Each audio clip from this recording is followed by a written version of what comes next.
right into our three pack. And Todd, I think everybody could hop on YouTube 2 weeks ago. We did how to negotiate when you're a buyer's agent, and really and a lot of this is not only how we negotiate, but it's how we explain to our clients how we're negotiating on their behalf. So when I sit down on a listing presentation or a buyer consult, I'm going through a lot of these steps so that they understand what I'm doing behind the scenes in order to get this deal done. Yep. So for sellers, a couple things. One, this is so imperative. I don't know why, my lender knows if I'm going to submit an offer, my lender's going to call that listing agent and make the case. But at the very least, you should never present an offer to a client with recommendations or thoughts on it. Or I shouldn't say that.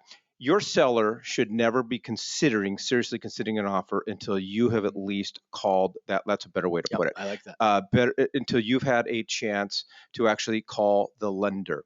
Review the pre-qualification form carefully. It's not just, oh, well, we got it. There are some things in there. If you miss, you could be putting your seller in a bad situation.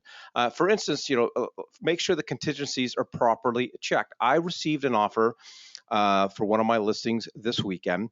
The contract said 0 concessions, but the pre-qualification form said buyers depending on seller concessions.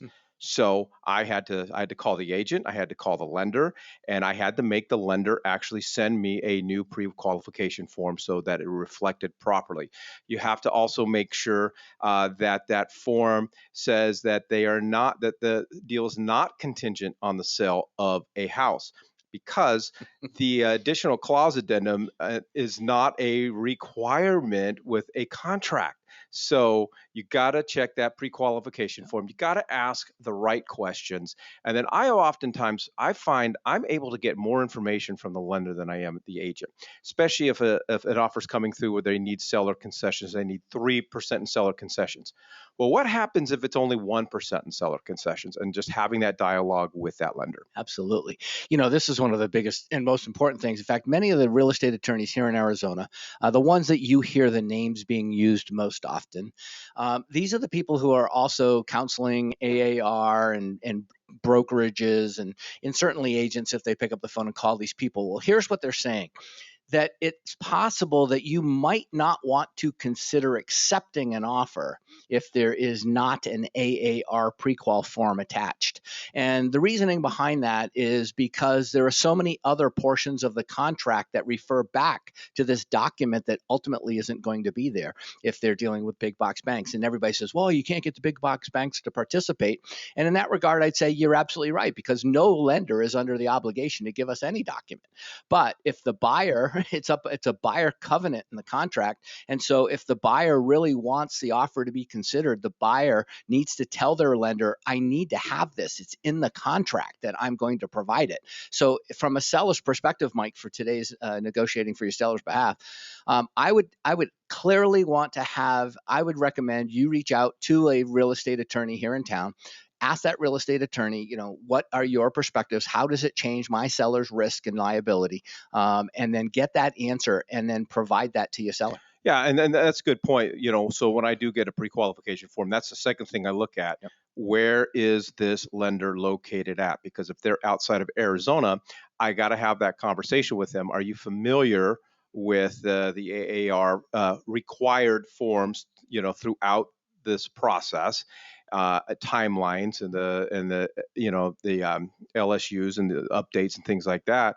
And then if they are a big box bank, what happens when I need to get a hold of you after hours, or what happens when I need to get a hold of you on the weekend?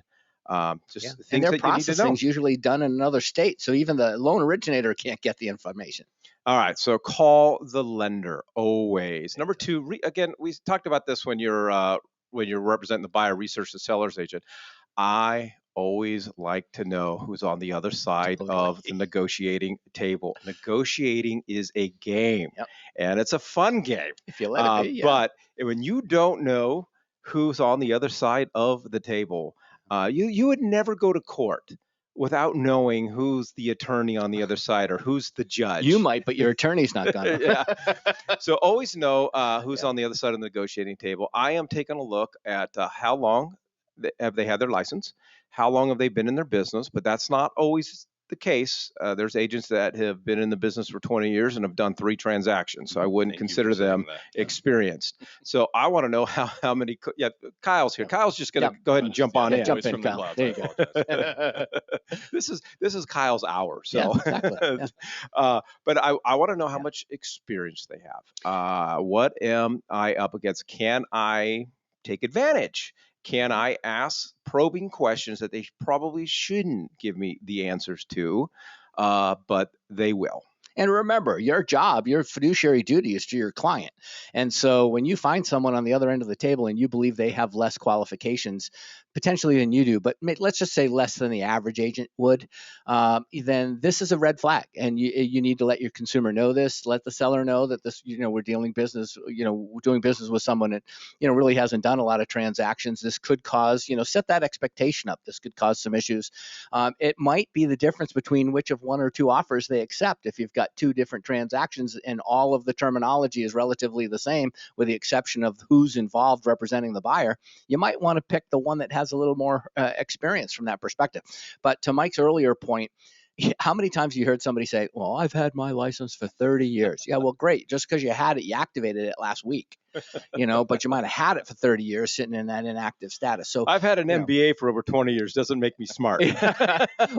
well, but seriously, and where do you find this information? You go to ADRE's dashboard, you look at, and don't look at the originating date of their license. Look at how many firms they've been to. Yeah. Look at, that's what's important.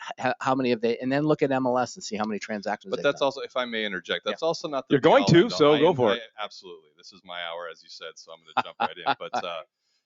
But they also may be a new agent who is on a team, right? Like Yep. if someone's on the recon group and they're a new agent, they have resources. They have brokers that they can call if they're with West USA.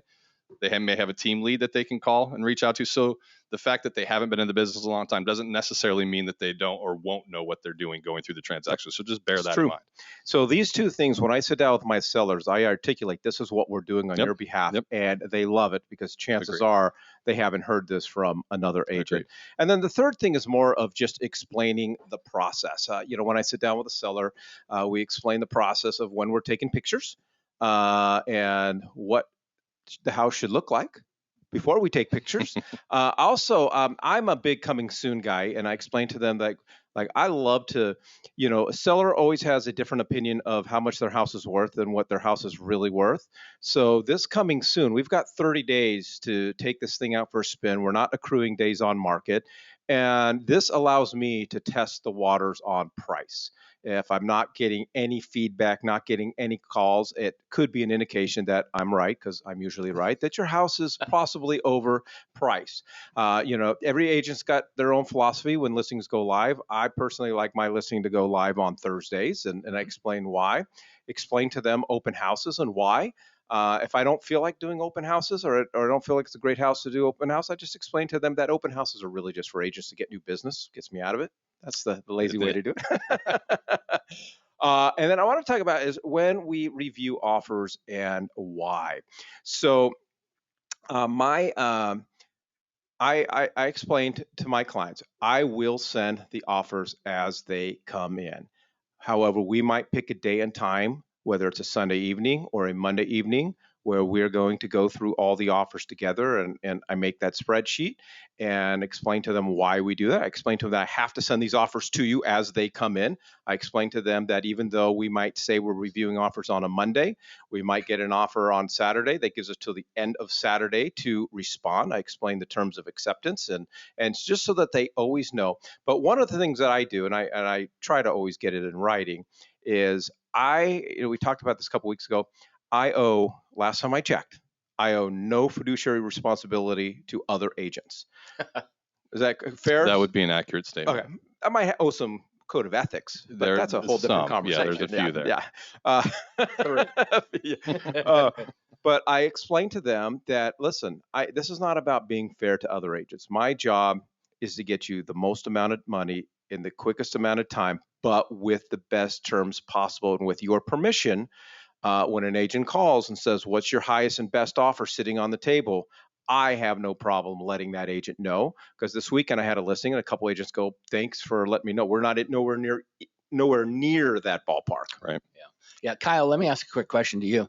Agents have I think it's almost hypocritical, but it's not. They don't really line up. But what's the difference, and how does the clear cooperation policy work with coming soon, and the differences between the two?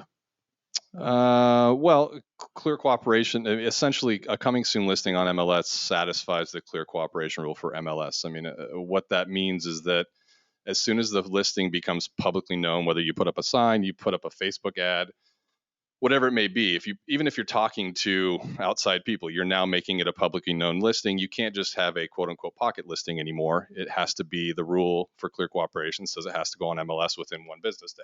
So essentially that's what it is. I'm not sure. No, I just, there's a lot of people that at least I've heard lately with my wife's business, people talking to her and explaining to her all the time, and she uses coming soon. She just took another listing this weekend, 1,600,000, and and again the same kind of thing. Somebody calls her on the phone, says, "Well, you can't do that because once you start marketing to the public," and I'm like, "No, that's the clear cooperation Call your broker policy. Is what I say. Yeah, well, call your broker, or call my broker. Call Kyle. Call me anytime. Here's his address. Stop by his house. It seems like more and more people are having, obstacle with this. I don't know. I will say that I tell agents all the time when they're talking, like, what are the benefits of coming soon, or how do people perceive coming soon? A lot of agents, especially in a competitive market like we're entering, will treat a coming soon listing as active. Essentially, they're going to call you. They're going to want to know information. They might want to see it. They may submit you an offer. There is a misconception out there that coming soon means it's kind of, we can't receive offers. We can't really do anything. I'm just letting you know that it's going to be coming to the market, but that's not accurate. It's actually there. It's an active type status. If they submit you an offer, you can entertain that offer. Well, as a buyer's agent, understanding that just because it says coming soon doesn't mean I can't ask to go see it, and it doesn't mean that I can't submit an offer. Even if they say we're not accepting offers. 100%. If I submit an offer as an agent, you are required to submit that offer for review to your seller. And that is a huge thing for buyers agents to understand. If you're the agent who thinks that, it says I can't submit an offer, and then that listing goes pending, your clients are going to have some questions, right? And it's a frustrating place to be, to have to explain, I wasn't aware of that. So just know you have the right to pursue that listing, even if it's showing coming soon. All right, well, that is our 3-pack. That's kind of some of the things that I discuss during my seller or my listing presentation or my seller consults. So, all right, well, since